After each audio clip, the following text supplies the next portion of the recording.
There we go. All right. Um, First and foremost, I want to congratulate Chris. Yes. Congratulations on your 6A run. Super excited and awesome for you. Let's get a Congratulations. applause for Chris. Thank you guys. Awesome. So proud of you, Chris. Yeah, awesome. Super I'm excited. so proud of the team. Good job, brother. Because this Good was job, a Chris. big effort. For sure. Yo, For sure. Hi, Javier. What's up, y'all Javier? hear me? Dog, I knew it was you. What's up, y'all? Yeah, it's my dog. Not you. I'm gonna mute it. Your Hello, dog. everybody. What's up, you? Javier, what up, man? What's How are up, you? Jason? What's up, Nelly? What's up, everybody? How are you What is guys? up? Hello to all the people I don't know. Hello. You guys. All right, I'm gonna get You know what? I pause myself. Sorry, y'all. Yeah. Hi, Olga.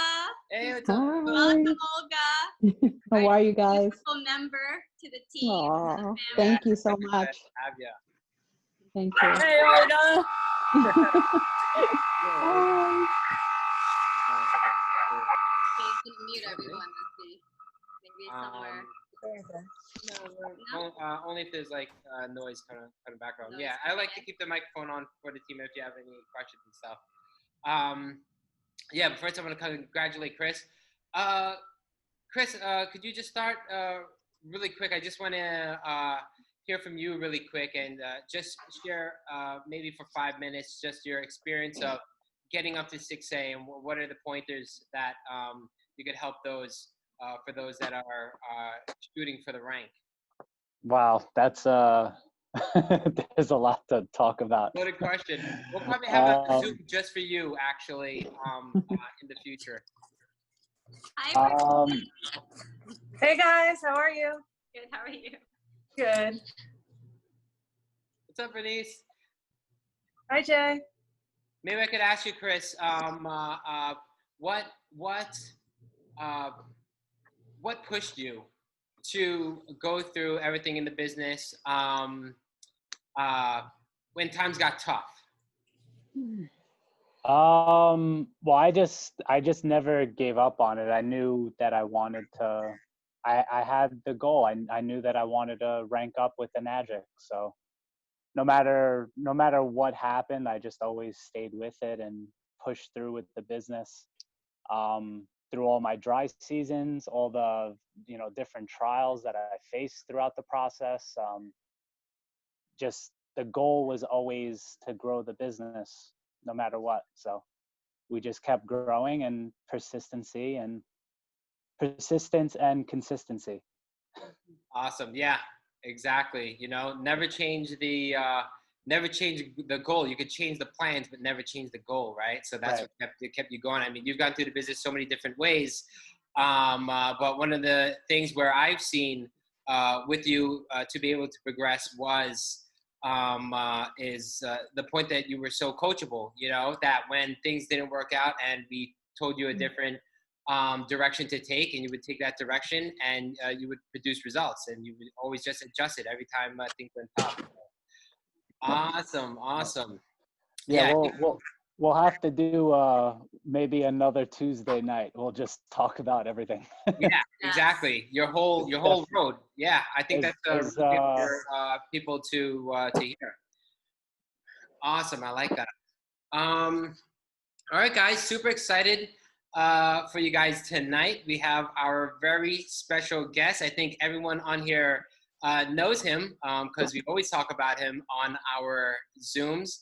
I like to kind of share a little bit of a story to kind of lead up to this man's success, right? I've seen him build this business this industry all my life, and he's reached top to semi-top income earner in a few other companies, never close to what he earns here in Enagic. He was actually around the level of what we earn in Enagic. He's done in other companies. But when he learned about Enagic, it was a complete game changer. but what I really want to highlight is the fact that this guy knew from the very beginning that he was going to be a millionaire. Before, when everyone doubted and everyone told him to get a job, everyone thought he was crazy to even think about pursuing this industry. He knew he could make it. You know, he never listened to anybody, and there were so many people that told him that he couldn't do it, and they called his dreams pipe dreams, but he never listened. And even when times were really tough, we had some really tough times. We had some really tough times in my life when I was a kid growing up. He still had that faith, you know, when things were going against him. He didn't see the money coming in, because we had a lot of tough times when money wasn't coming in, you know, probably more of those times than the times when he did make money with those companies before those companies would fall apart, you know. So that kind of mentality where he knew 110% that he was going to be a millionaire in network marketing. He didn't know what company. He did not know how it was going to happen, but he knew 110% that it was going to happen, and that is how he achieved the results that he did. So, and since then, he's been an inspiration to thousands of people. I mean, the company eNagic itself owes him a huge gratitude, because the expansion in the United States, which is also the reason for it exploding all over the world, stemmed from him. Actually stemmed from one of the first videos he ever created, which was one of the first marketing materials that even was in English, you know. So the Romi story. The Romi story, yeah. I know some of you guys have seen that DVD. But that's literally what jump-started, became the catalyst for eNagic being a global company, you know? So super excited to have him on and answering. He's going to be answering questions. We'll have a little Q&A at the end. And to share some of the insight and the wisdom that he has, because, I mean, this is the stuff that literally helped us to reach the success that we're able to achieve, is literally coffee conversations that we had with him that really developed that mindset. And that's why we're so lucky, because we had access to his brain, you know, so easily. And now you guys have access to this as well. So take advantage of this opportunity. You know, jot down all your questions, pick his brain, because you're talking to a 7-figure earner, somebody that went from rags to riches, you know, and if he can do it, anybody can literally do this business. So exactly. Take advantage of this.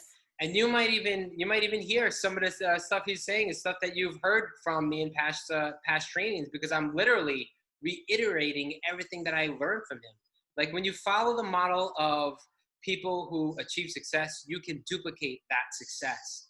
Okay, so you don't really have to pave your own pathway, because the people in these industries already paved that path. All we gotta do is just follow their lead.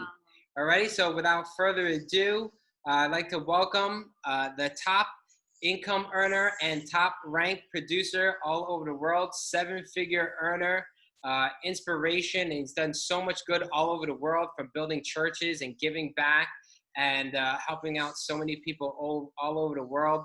Romi Verdera. Dad, let me unmute you over here. Unmute. Okay, oh, there you go. are. You're muted. Okay. I'm okay now? Yes. Yep, you're good. Okay. Good morning. Oh, it's morning here. It's probably evening where you are. Yes. But it's like 7:15 a.m. where I am. I'm in the Philippines, actually. What happened was I was supposed to go home to New York March in March, and we got locked down here at our home in the Philippines. So we've been here since March. We hope to come home to New York sometime this month, this June. Okay. But anyway, like what Jason was saying, I knew right from the start I'm going to make it, especially here in Enagic. I've been in Enagic 15 years now. I'm on my 15th year. And what happened to me was before I joined Enagic, I was with different companies. Okay, so I already developed the skills to build a huge organization, to do sales, to recruit people, how to train people. I learned that from different companies in the past. So the reason why I'm saying that is I'm 64 years old now. Okay, I'm Jason's dad. But I started doing network marketing really full-time when I was 29 years old. Okay, so I had a long training before Enagic.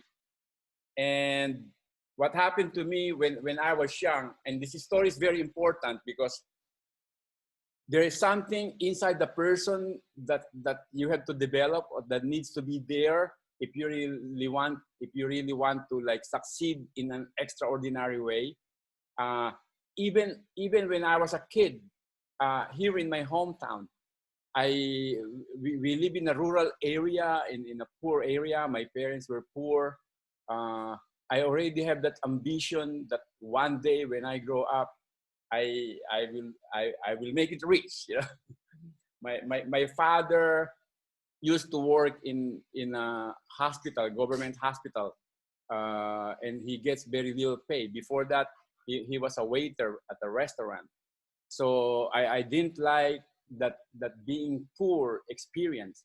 Now I watched my uncle, my father's brother, and he's rich. He used to own a grocery store, gasoline station. He used to own farms. He used to own bakery. So since I was a kid, I wanted to be like my uncle.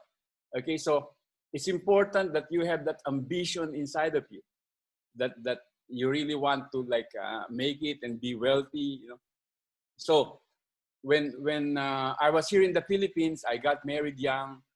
I was 22 years old. My wife was 18. We got married and went to America. Now, when I get to the United States, my first job was I was a filing clerk. I work at like a Dunkin' Donut place. Again, that cycle of like poverty experience came back to me. Like I didn't like that kind of life. I was working 9 to 5, and I had no chance of living a life like my uncle, who was a businessman, because I had no capital in America when I was young. Now, what happened was I was invited to a network marketing meeting. I was 28 years old. And that's where I saw people making a lot of money, again, on a meeting. I didn't know about network marketing. And when I saw this company where top people are making a lot of money, my dream of making it in business like was woken up again, you know. And I asked them, how do I become one of those people, those top people who makes a lot of money? And then they told me, this was another company. They told me I have to learn self-development. I have to read books. I have to attend training. I have to do visualization. I have to learn goal setting. I have to learn time management, like all those things. Okay, now, me, in a way, I'm like a good learner. If it can be learned, I'm gonna learn it. Okay, if that's the way how I can make a lot of money, like those people on the stage, then I'm willing to learn it. So although I have a regular 9 to 5 job, I started doing it. I learned it. I said, what do I have to do? They told me you have to do you have to call your friends for a meeting. Okay, so I joined that company. That was actually like Amway. So you gotta call your friends. We'll set up a meeting, and I had my first meeting. That's where my friends, my office mates were, and nobody joined. So I was discouraged on the first meeting that nobody joined. I was so excited. I thought I was gonna get rich right away, and then nobody wanted to join me. So I set up. They told me to set up a second meeting. I set up a second meeting. One of my friends joined. Okay, guy named Louis, and then we set up a third meeting. Nobody joined again. So now I have one recruit, and on the third meeting we did it at my friend's house, and then nobody joined, and he quit. So now I have my first recruit, and then he quit. So what I did, I quit too. After 3 months, I said, I don't like this anymore. But then I already had like 3 months of training. And what got stuck to me was Henry Ford's quotation. Henry Ford said, I would rather earn 1% of 100 men's effort than 100% of my own effort. Okay, that got stuck to me. Like I could really build a huge organization with 100 men, and I can earn money while everybody do the business. So I was 29 years old, 28, 29 when I learned that. And although I quit Amway, I looked for another company. So I joined another company called Herbalife. And there I got more training. And what I learned on the first company got confirmed with what I'm learning from that other company. So now I see all these top people again in that company. They're making good money. Many of them are like really rag to riches story. They were poor. They start their network marketing like business from the trunk of their car, in their garage. And my dream was awakened again, I'm gonna make it in this company. So I tried again, had some meetings. There I experienced my first group growing. Now I'm really learning how to talk, how to recruit, how to sell. That was my first experience of being able to do net. I'm 29-year-old, okay? So at 29-year-old, I decided I'm gonna quit my job. Like I don't want a regular 9-to-5 job anymore. I'm gonna make it in network marketing at the young age of 29. I mean, I figure you only live once, you have to make it. I'm a kind of like an all or nothing guy. If I'm gonna do it, I'm not gonna do it halfway. I'll give it all, And then one thing I learned that kept my enthusiasm going is I'm always reading books. I don't stop reading books. This thing I learned way back when I was in college. I have a very intense professor, and he said, if you stop reading books, by the third day, you lose your energy, you lose your enthusiasm. You gotta keep reading. So when I started reading books, I read as many books as I can read of like successful people, all these different companies, the life of their CEO, their founder. I even studied the lives of people who became multi-millionaires in America during those times in the old America, So I'm always reading because you have to acquire that attitude inside of you, that mindset, that being a dreamer. Okay, so it kept me going. Something happened with that company. It fell apart. What I did, I looked for another company again. So I just stayed in sales. I never went back to a 9-to-5 job. I said, I'm gonna make it somehow. I also read, for instance, in that book, Think and Grow Rich. You have to read that book, Think and Grow Rich.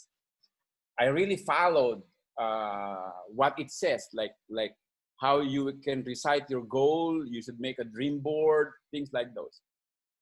I remember in that book, it says,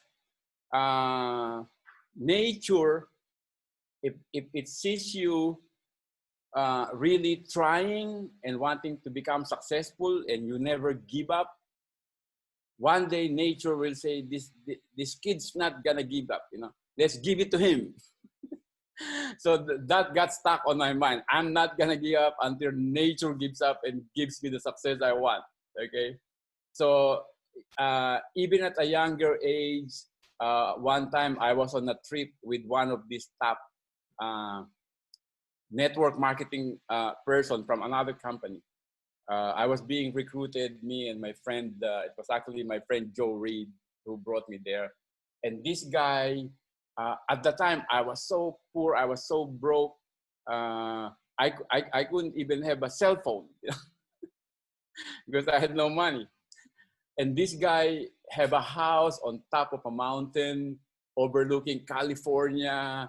He's got a couple of like sports car, a huge swimming pool, a bar outside the house. It's like a mansion on top of a mountain. And he's a networker. So I said, one day I'm gonna be like this guy. So I always had that fighting spirit that I'm gonna make it. But anyway, 20 years, okay, so from age 29, almost 30, to age 50, that's 20 years. I went from one company to the other. I did real estate, I did life insurance. So I got more training and more training on how to sell, how to build an organization, how to motivate people, you know, how to inspire your organization. I had all those trainings for 20 years. I would say by the time I got to Enagic, I'm ripe, like everything, all the failures in the past just became my training for Enagic. So once I joined Enagic, right from the first day until today, 15 years, my group has been growing and growing and growing. And one thing I learned also, that's why I'm very spiritual also, is that no matter how much skills I have, I believe in the force, in the think and grows, they call it the divine intelligence, you know. You watch movies and like Star Wars call it the force. We as Christians, we call him God. He intervenes. I believe he intervenes in our life. And I believe he puts the people in Enagic I have to work with to make me successful. So I strongly believe that even if I had all the skills, I still would have failed. Because what happened was before Enagic, I would be able to build and make money and go 1, 2, or 3 years good, and then it will fall apart. If for some reason something was missing, I keep on failing. And then when I started believing that, and I kept on praying, and Enagic fulfilled all the dreams that I had in the past. So I saw Enagic 15 years ago. When I saw Enagic, again, it was a smaller company. Only the Japanese people were doing over the time. How much time do I have, Jace? Because I might keep on going. It's 7:30 already here. How much more minutes do I have? You know, you could go to 8, and then maybe we'll do a few Q&A afterwards. Okay. So what happened was a friend of mine from California told me how somebody gave his wife water from this Japanese company, Enagic. At the time, Enagic wasn't really known. Only the Japanese was doing this business. That was 2006. And my friend told me the story of how his wife was helped from her health problems, and he became a distributor. So he knew me. We were both in sales, and he knew me. He wanted to recruit me. So he went to New York, gave me a gallon of the water. I actually didn't believe him, and I didn't like to sell a machine. I threw away the water after he left. What got me interested was 3 months later, he called me up and he told me a lot of people are buying the machine. And I know that friend of mine was broke and now he's got money. So I said, wait a minute. And then he asked me to go to California. I went to California to attend the meeting. He paid for my airfare and hotel. And I saw Mr. Oshiro. Again, the meeting was in Japanese. I did not understand much. Like I said, in that meeting, most of them are Japanese. I didn't see any American, you know, just all Orientals at that meeting 15 years ago. But then all I understood was that the water really works and that it's a good business, you know, because I spoke to the other distributors and they're making good money, and that got encouraged me. Now, at the time, okay, if I backtrack, here's the idea in this industry that we have, network marketing. Way back, I learned that if you can recruit 5 people, and those 5 people recruit 5 each, you know, that's 25 on the second level. That 25 recruit 5 each, that's 625 on the third level. That 625 recruit 5 each, that's 3,125. Okay, that's 5 recruit 5. That thing is like very solid in my head. So when I was in California, again, there is one lady from Japan. She was the speaker. I did not understand what she told on the stage. All I understood from the stories of some people who could speak English is this lady, she has a rank of 6A 14-4. And she's a top distributor in Japan, and she's making a lot of money. And she looks very ordinary to me. Her name is Miss Ishii. And until today, every time we see her, I tell her she's my idol, you know. And I said to myself, wow, if this Miss Ishii could do this job and make a whole lot of money, be a top distributor, I could do this too, you know. So again, the dream was born into me 15 years ago that I'll make it at the top of this energy company. It was still small in America. So sure enough, I came back to New York, bought my machine on payment plan.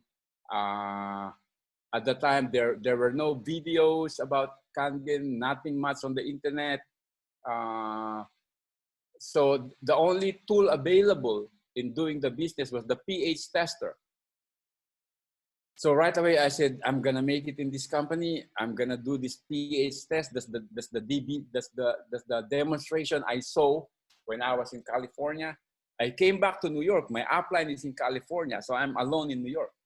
So I bought $200 worth of pH tester. That's the last money I have.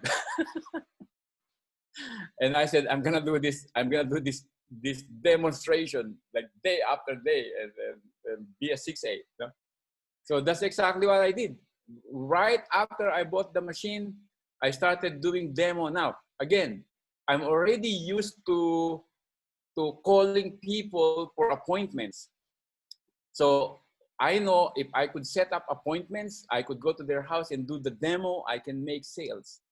I've already learned that selling is all a numbers game. You know, if you just keep on doing the demo, you're gonna make sales. So that's what I did. So from the very first day, I started filling up my calendar. I remember I have a very good manager when I used to sell insurance, and this is what he told us, and I never forgot that. He said, if you're a full-time salesperson and you don't have an appointment for the day, you are not a salesperson for that day. You're called unemployed. So if you're a full-time salesman, you have no appointment, you're unemployed for that day. And I don't want to be unemployed for any single day. Number one, I just had my real estate business at the time fall apart because I was selling real estate in Florida. And at the time, I actually just bought a house again, and then the real estate business fell apart. And I said, "Oh no, I'm gonna lose this house again." You know, I need to do something quick because I have no more income. There was a huge hurricane in Florida, and the place where I was selling fell apart. It was ravaged, and that's it. My business was dead. Now, this was 2006. My wife that was the beginning of some kind of recession coming in. Hospitals where my wife was working got closed. So she didn't have an income. I didn't have an income. We have mortgage to pay. And I said, I got to find something before. I already lost a house before through foreclosure.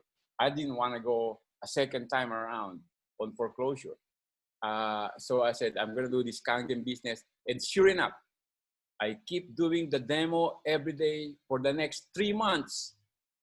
Like I know how to fill up a calendar with appointments.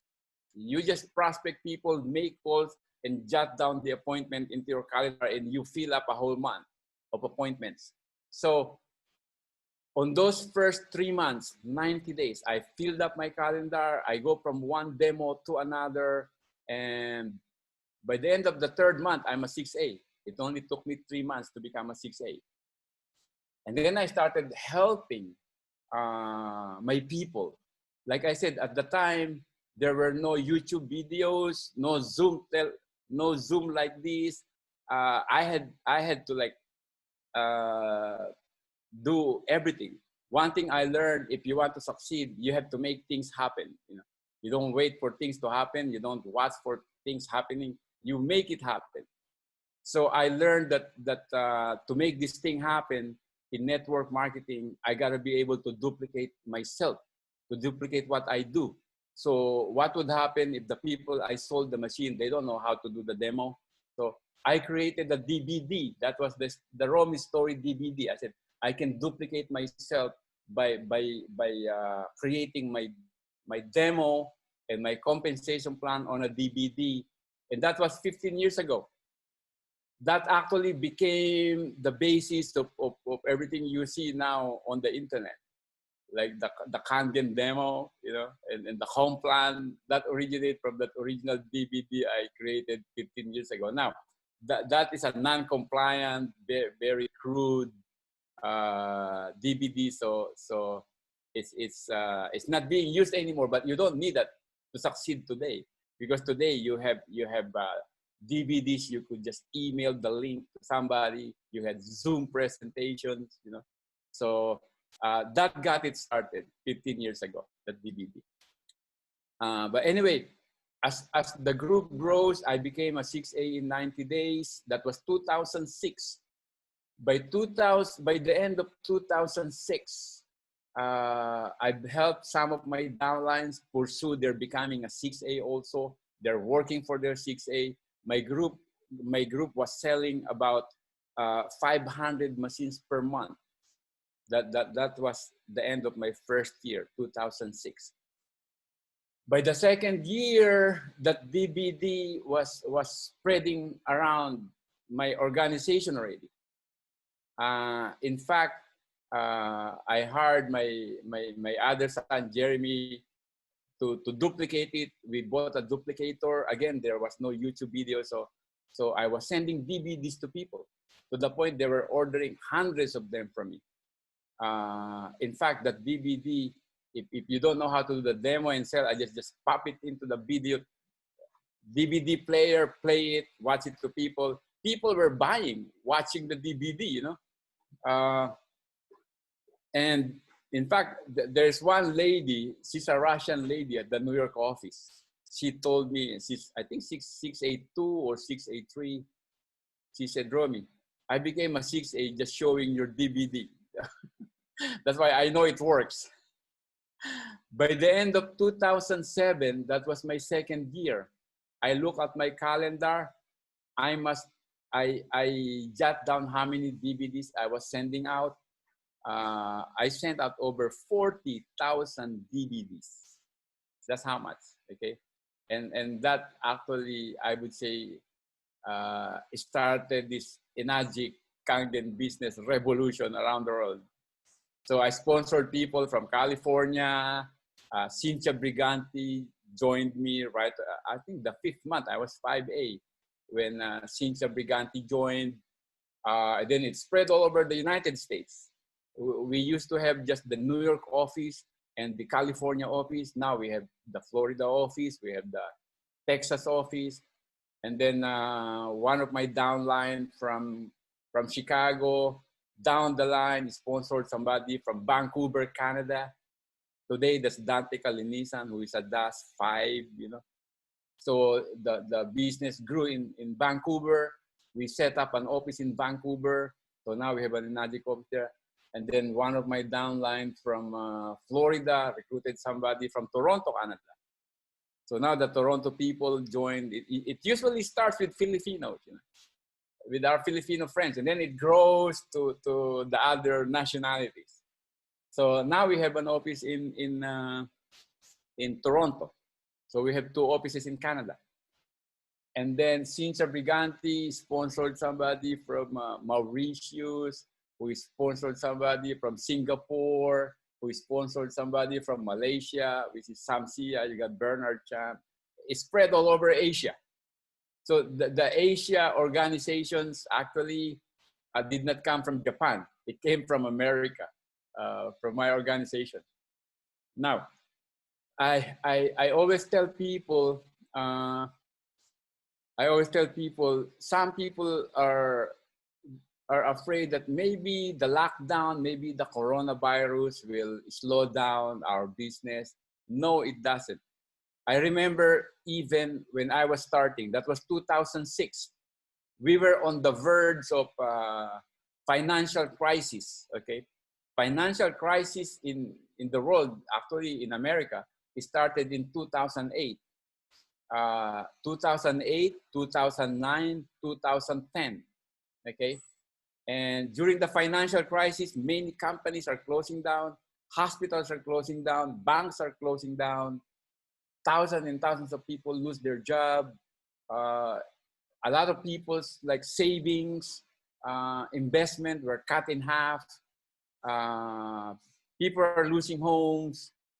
During the financial crisis where a lot of businesses falling apart, my Enagic business going up and up and up. While people were like losing their houses to foreclosure, my business, because of Kangen, because of the Kangen business, I was buying houses and buying houses, you know, during the financial crisis. One very important thing I always say is you have to have a clear vision in your head of what you want to accomplish. What rank do you want to have? How much money you want to earn? What kind of house you want to live on? What kind of car you want to drive? How big your organization should be? It has to be clear. And one way you help yourself in making it clear is you build, you make a dream board. Okay, you make a dream board. It's a picture of your future. Because what happens is we have a subconscious mind. And the subconscious mind is like a computer. You program into it, you assign into it what you want it to solve, what you want it to think about, what you want it to like whatever challenge or problem you want to have the solution, you know. So if you have this clear picture in your mind of your future, those things that I just said, your subconscious mind will start to produce the answers and the solution to reach it. Because without assigning your subconscious mind those questions, it will not work on it. Okay, there's nothing to work on. For instance, if you say, I want to be rich. Okay, you want to be, or I want my sale to grow. That is very, I would say, general. Your subconscious mind doesn't know where to start or how much do you want to do it. For instance, if you tell your subconscious mind just like, I want my business to grow. If you sell 100 machines, you became a 6A, you want it to grow. If you sell 10 more, that's growth already. So that's not that good, you know. You should say, I want my sales to double, then it knows. You know? You're doing 100 machines, you want it to double, you know it will do 200 machines now. And you got to tell it the date, you know, what date you want the 200 machines. You say to it's 2020 now, how much do you want to earn by the end of 2020, by December? It has to be clear. You should be reciting it before you sleep, reciting it when you wake up, because it keeps you going.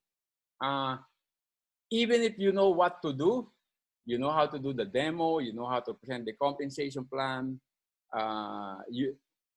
still, you don't have enough, I would say, energy or driving force inside of you without the goal. It is the goal, it is the dream that accelerates your activity. Otherwise, without a goal, your time is not important. You would say, it happens when it happens. You know?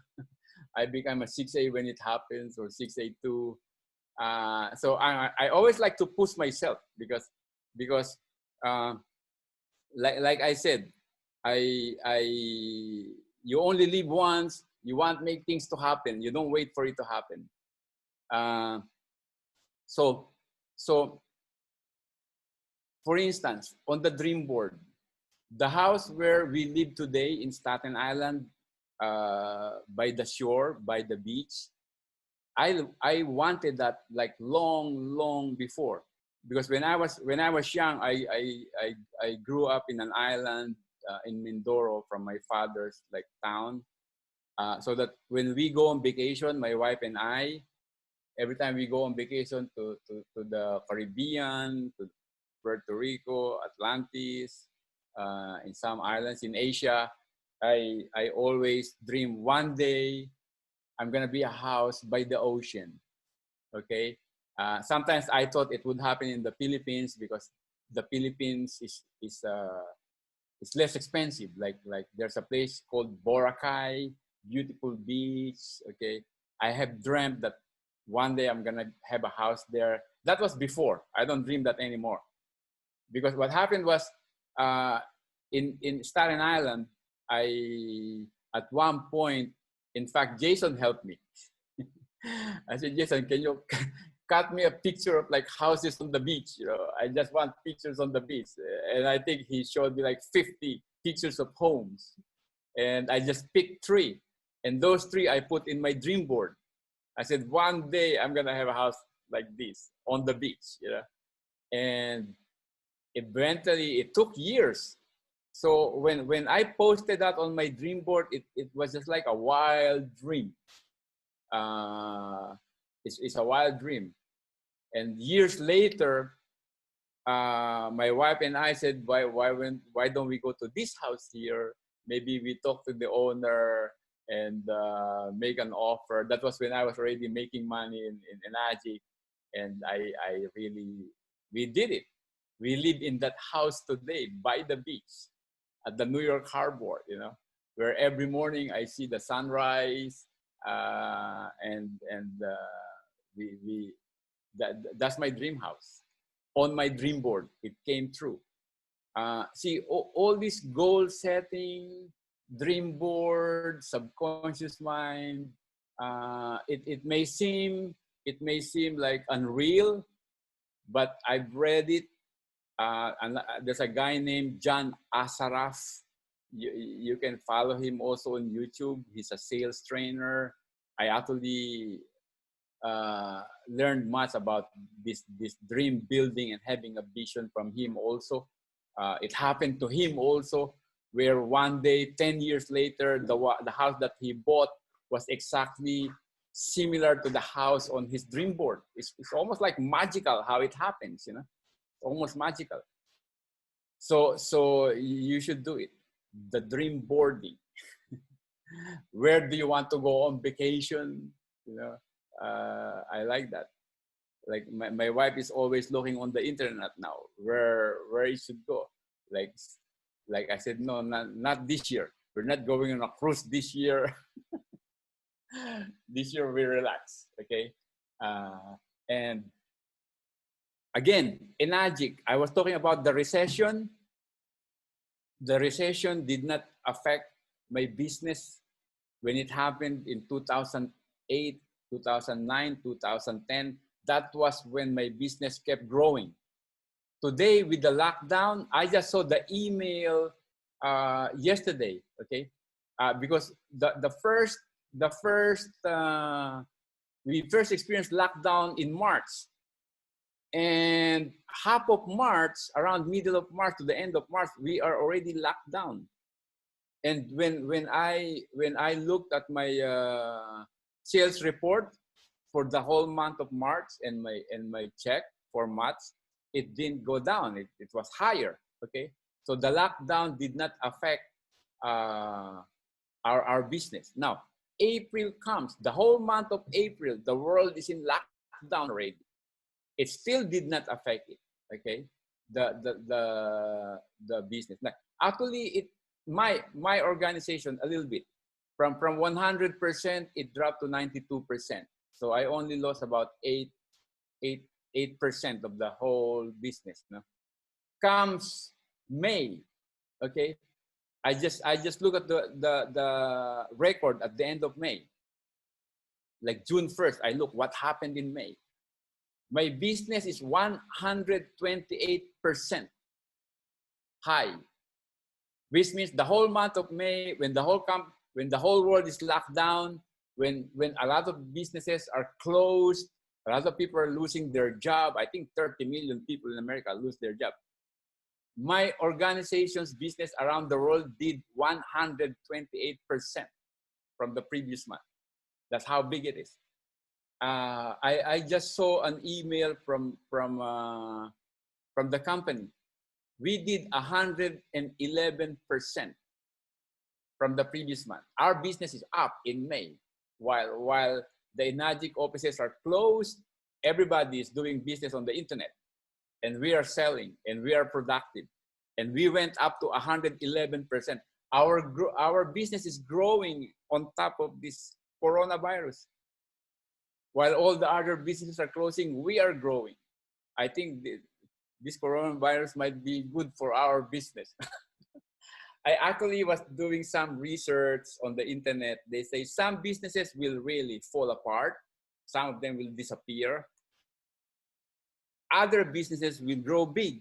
And one of those that will really grow big and prosper in this coronavirus, I would say, season, in this new normal, are the business that are about health. And that's where we are. Our business is about health, keeping people healthy. In fact, people who don't have Kangen machines, they would want to have Kangen machine because they would want to wash their vegetable and fruits now with Kangen water. So our business is like, we'll thrive and we'll grow big, and you want to ride on this wave that's happening in the world, you know, and it's a good opportunity for our business. Awesome. Dad, you know, I want to leave some time so we could answer a couple of questions. Okay. If anyone has any questions, you can raise your hand and we'll call on you. You can unmute yourself and ask your question. We have a couple that we had actually prepared. If you could answer some of those. I know you want to ask the first one? Okay, here's the first one. How did you keep your focus when people were telling you to quit? Okay. Again, when I was starting 15 years ago, in fact, the very leaders that I was depending on to help me build the business, they were the first one who built this Enagic company. They quit on me. They could have been millionaires now. Yeah. I mean, right now I could think of like 4 of them, top people. They said, Romi, this business will fall apart. When we leave, you're gonna lose your check. You're not gonna make money anymore. You might as well join us in this other business that we're gonna go to. They went to different businesses. They're trying to recruit me all the time, 15 years ago. And the reason why they said it will fall apart is because there's so many cheap alkaline machines on the internet. They're selling it on like all over, you know. You can just Google them and it's all over. They said they're cheap machines. And this will kill the Enagic business. This was 15 years ago when I was just starting. And I just didn't want to listen to them. Again, I learned this stubbornness from way before I joined Enagic. One thing I learned is you don't listen to anybody who tells something that is not in line with what you believe and what you think and what you hope for to achieve. Okay? You only listen to people who are successful in what you're doing. And in my mind, I have seen Miss Ishi, she's successful, you know. Mm-hmm. And I said to myself, if other people can succeed and can do it, then I could just learn what they're doing. Because you cannot be swayed away by every opportunity out there. They would tell you, oh, join us here, it's ground floor opportunity, or join us here, there are people making a lot of money. I have already kind of analyzed why Enagic is the best business in the industry, okay? For instance, people would say, oh, in your company, if they buy one machine, that's it. There's no auto ship. There's no residual income. Like in our company, because we are selling vitamins, people buy every month. And then once you have a lot of people buying every month, you can have residual income. And I said to myself, number one, I would rather have one sale of a machine, which is $4,000. Like at the time, it was the SD501. And on a $4,000 sale, if you're a 6A, you make almost half of the money, you know? Mm-hmm. So you make $2,000. Now, before you could make $2,000, I'm talking about the 8 points, 6 points or 8 points. Before you make that kind of money in another company, you have to sell so many like vitamins. Somebody who is on $100 a month auto ship will have to go through 40 months. Is that 40? Yeah. To make it into $4,000 sale.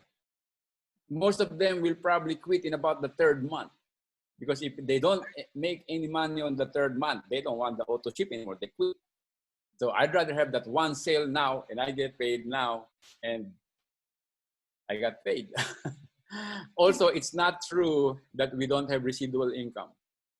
Like you are actually depending on your 8 points while you are building the business. You know, you're building.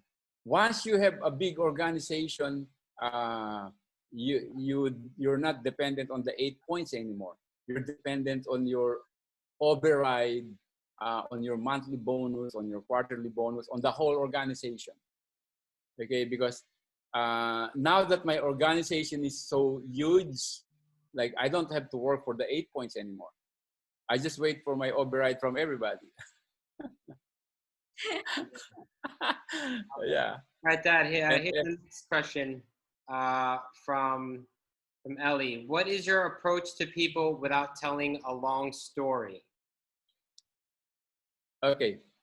Oh, is that from Joey? Yeah. Ellie? There's this thing called there's this thing called AIDA. I learned it. Attention, interest, decision, action. AIDA. Okay, it's a formula. You gotta catch their attention on the first few seconds.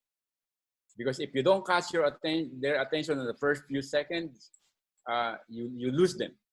Okay, for instance, there's a guy where we used to live in Delwick, across the street. This guy visits his. He's from Canada. He comes to the neighborhood every now and then to visit his daughter and his grandchildren. So now he's on the street one day, and I came across and I spoke to him. And see, I have a way of selling you. I learned this already, without you knowing I'm selling you. For instance, the conversation goes like this. The guy said, I asked the guy, so what do you do in Canada? And he says he works at the post office, you know, but he's already retired, so he could go to New York every now and then to visit his grandkids. Because when I ask that question, I know what he's gonna ask next. How about you?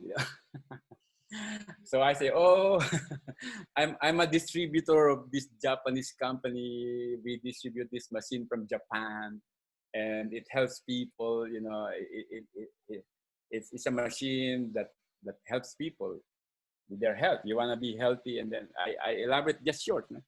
And then the guy said, wow, see, if it connects when you told them this about health now. Now you connect also about the business, you know. So I just stay at home. You know? I don't go out to work because I do my business at home.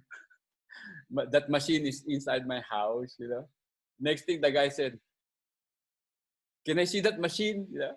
And sure enough, he went to the house. He came home to Canada. I got a call. The guy said, I want to buy that machine. In fact, I didn't know it was him when he called me. I thought this guy who was calling me was somebody I saw from some of the meetings that I do in the hotel. So when he said he wanted to buy, I didn't know it was him. I said, you know, I said, you should contact the person who brought you to the meeting and you buy from him. I told him. He said, Romi, I'm your neighbor. I said, oh. I told him the office in Vancouver where he could buy the machine, and he bought it. Awesome. Okay. All right, Dad. So how do you handle a prospect who's interested, but the spouse is negative? The spouse is negative.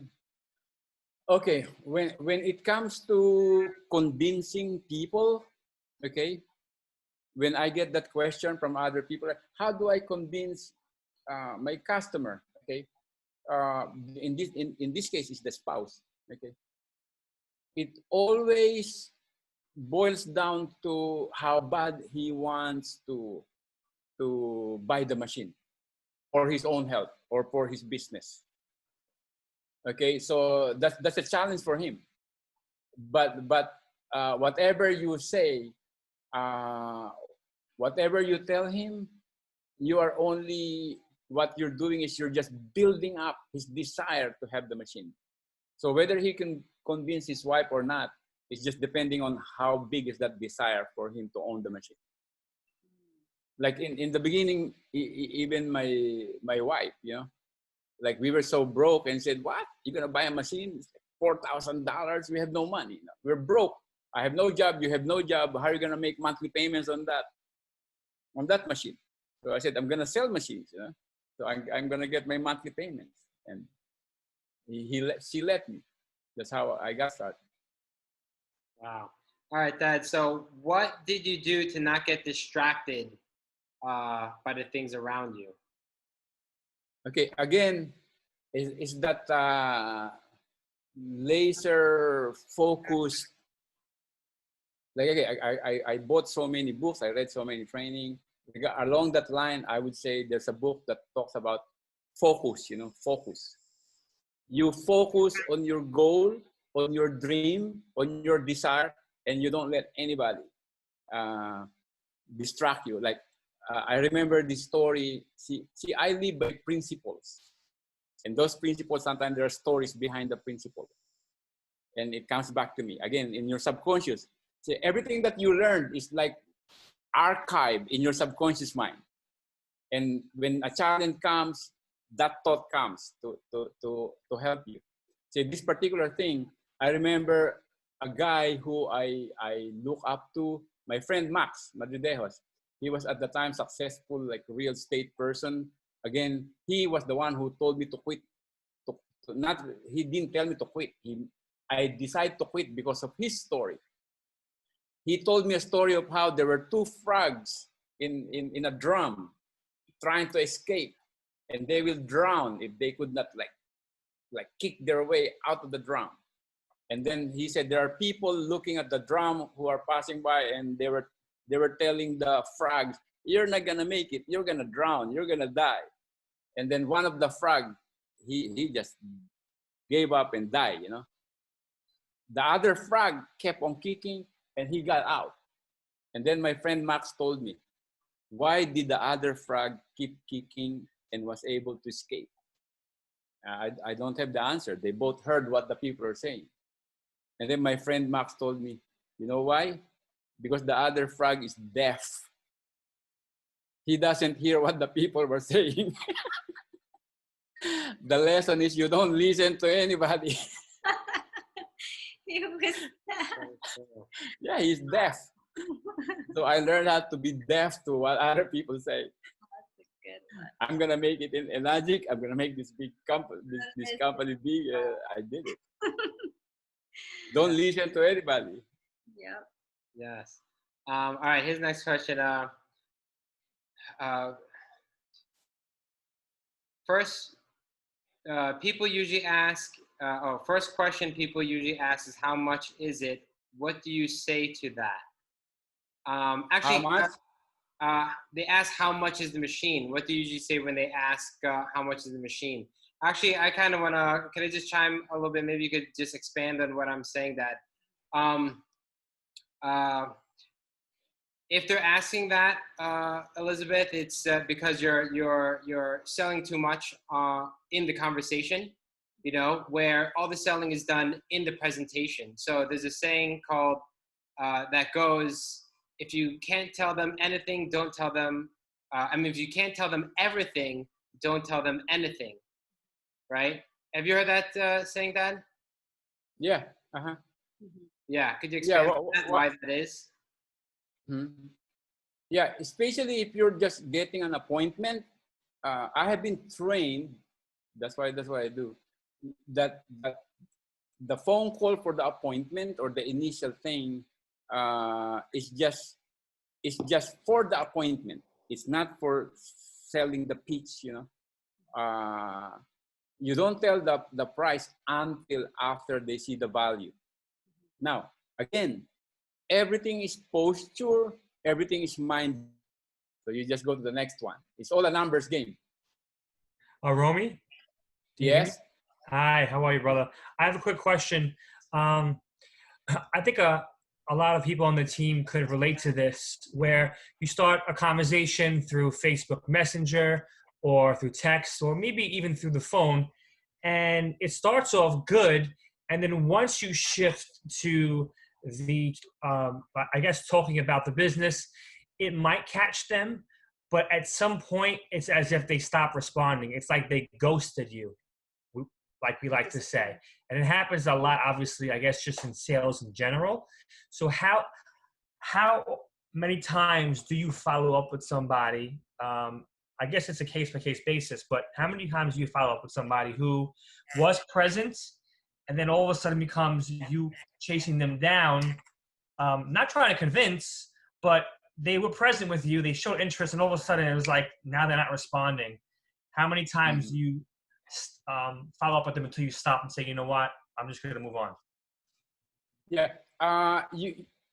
This is what I learned, okay, in the past. You should do it in a way where it doesn't seem like you're like stalking them, because they could feel it when you are trying to get them, So I space it out where it doesn't feel like you're intruding. Okay. Also, you do it in a way where, say in my case, okay, for instance, in Facebook, my friends, say in the beginning, they see me doing it, and from being, they are watching you also. There are people who, when they see you succeeding, then that's when they get interested, because they see what's happening to you. Some people would watch first, like even in the beginning, my friend Cynthia Briganti, who is like the I would say number one, like next to me, at the top rank.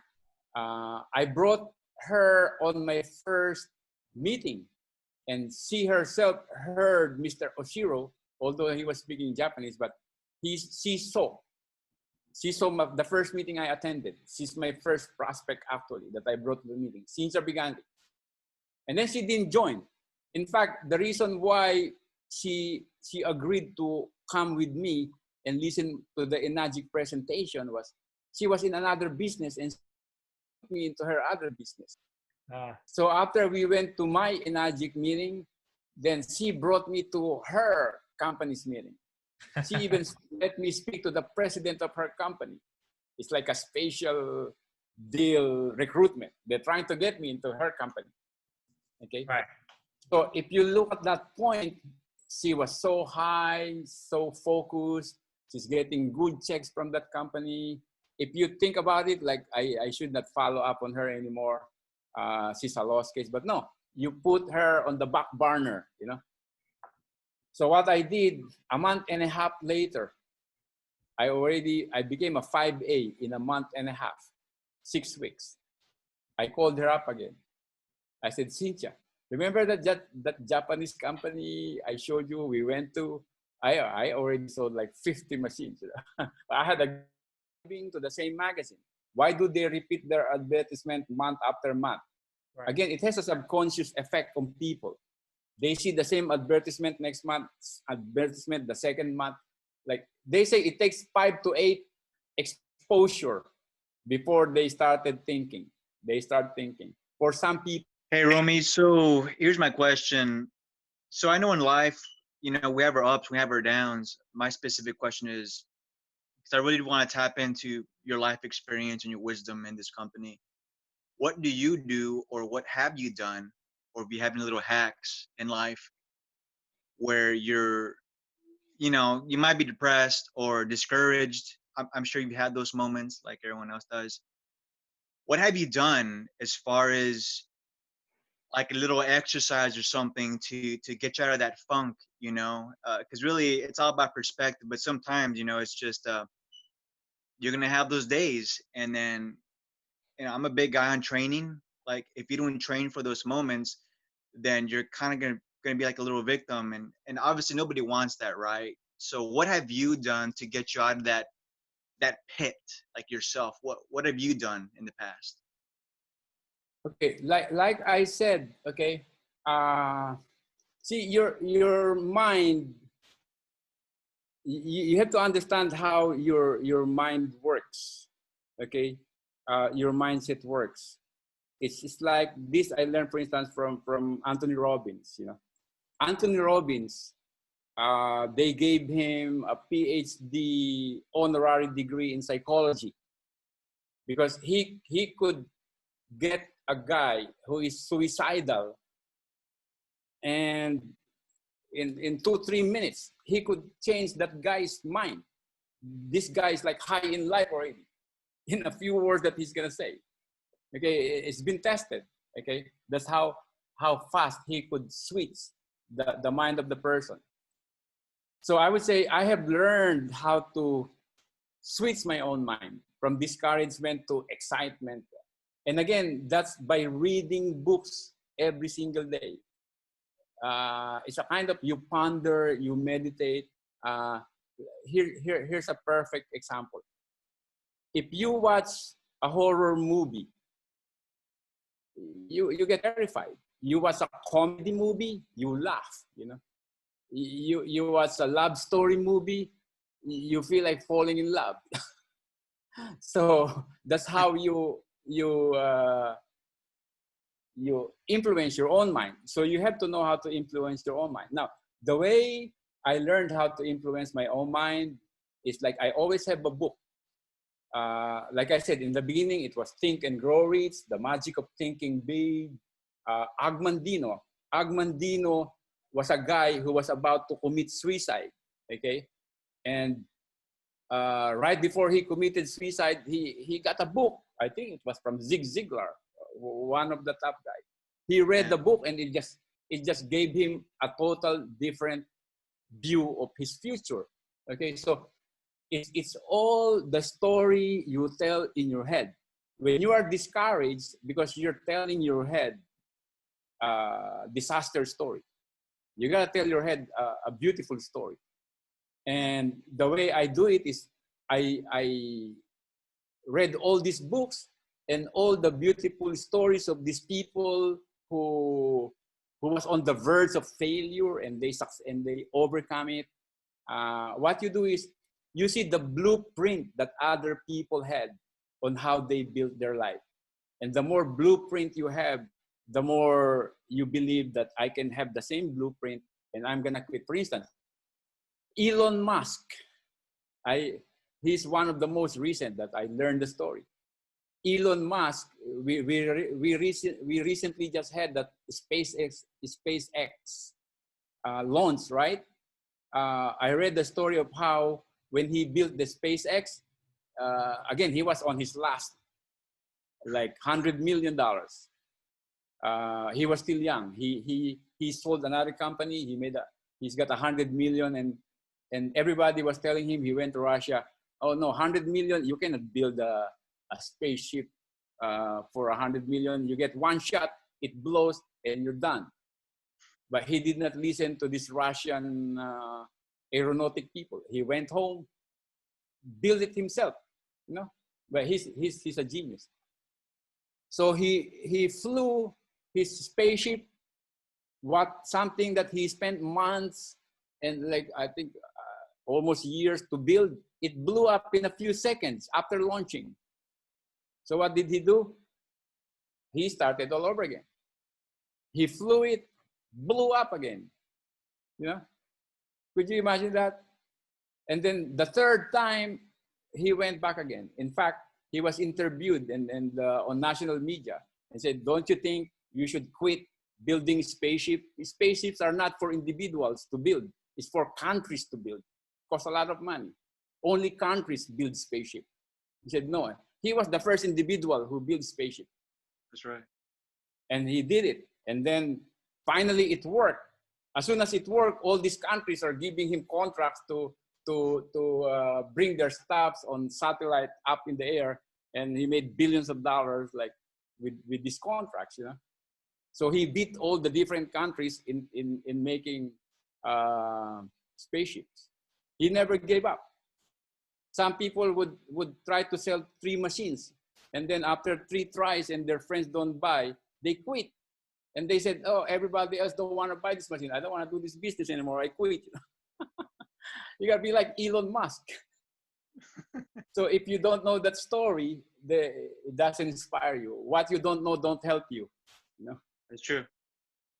So learn. I became a reader of biographies of successful people. Biographies of successful people. All right, I think we have time for one last question. Okay, which one out of these would you say? Number 3. Number 3? Okay. Give us 2 keys on building a huge organization, a big organization. 2 keys. 2 keys? Yeah. Okay, I would say it's actually always these 2. It's a combination of inspiration and know-how. Okay, because you could be inspired, you know. I read all the biographies of people who succeeds, but if I don't know what to do, like I'm just like a dreamer, you know. Or you could know everything that you have to do, because I have watched Zoom seminars of training on what to do, and they tell every single detail.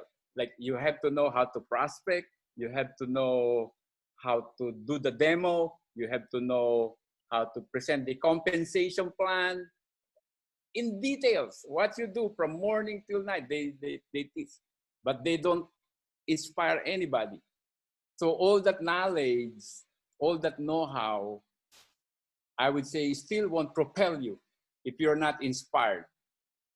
Okay, so you have to have the desire to succeed, that inspiration to succeed. You only get it by familiarizing yourself of the lives of people who succeeded in a big way, because that's your inspiration. And then the know-how, you're gonna do it. But knowing what to do, for instance, I sometimes say, for some people who are really learning all the know-hows, they want to know everything about like how to do the demo, everything about the water, all the details about the comp plan. When I started, I didn't know all those things. Like right from the very first day, I didn't know everything. I still don't know now. Like, I had to ask I had to ask Jason questions, you know, when it comes to know-how. He has no clue how to fill out a form. How do I fill out the form? You know? Like what? Jesus, you what- see, we can do this business. Yeah. Like I would ask Jason, what financing do you use? You know, like what do we use now? Like, but anyway, the know-how, I would say, for most people, you don't need more know-how to become a 6A. All you need is more doing of what you already know. When I started, all I know is the pH test. I don't even do the ORP test or the washing of the vegetable test, like all those things. I just do, I became a 6A, just dropping the pH test. That's all I know, you know? Nice. So it's a combination of inspiration and know-how, the skills, selling skills, recruiting skills. You combine them. Now, if you feel that you're not inspired, then do something to inspire yourself. You motivate yourself, you know. Clarify your dream, what you really want. Like you have to come to a point where if I don't make it this big, it can't be. I have to make it. I have to make it. Wow, beautiful. Well, thank you. Thanks so much, Dad. I mean, so much great information. I mean, like I think the most important thing is getting that bulletproof mindset. You know, getting that bulletproof mindset and being able to influence your own mind rather than getting influenced by the world. You know, because the world's going to tell you that you can't achieve lofty dreams, right? Because the world wants you to be just like them, you know, when we're different, you know, and we can achieve so much more than what the world is trying to tell us that we can achieve. So we need to make sure that we're able to influence our mind and not let the outside world influence us.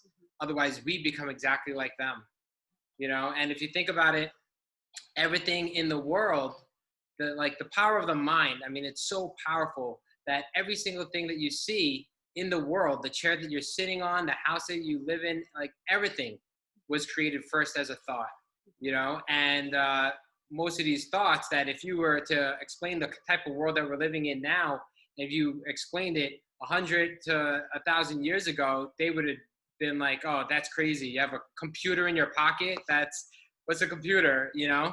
And it's the dreamers that literally create the future that we live in today, you know? So don't listen to dream stealers, influence your mind, and really pay attention to your thoughts, because the thoughts that you have is what's going to create your future. It can make or break you. Exactly. Yeah. Exactly. So thank you so much. We're about an hour and a half in, so let me unmute everybody. Where is it? There we go. All righty, cool. So thank you so much. Thank you guys, everyone on here. I'm sure this is powerful stuff for you to take action on. Thank you. Thank you for all your questions. They were awesome questions. I think you guys got a lot of value out of this, and it's going to help you in your business. And we're super excited for all of you. It's going to be an amazing year. Thank you so much, Papa Romi. Thank you, Romi. Thanks, Tita Romi. Bye, everyone. Have a blessed Okay, yeah, definitely have some food. Jay, good to see you. Bye, Tita Romi. Right back at you. Bless you guys. Bye. Bye. Bye, everybody. Bye.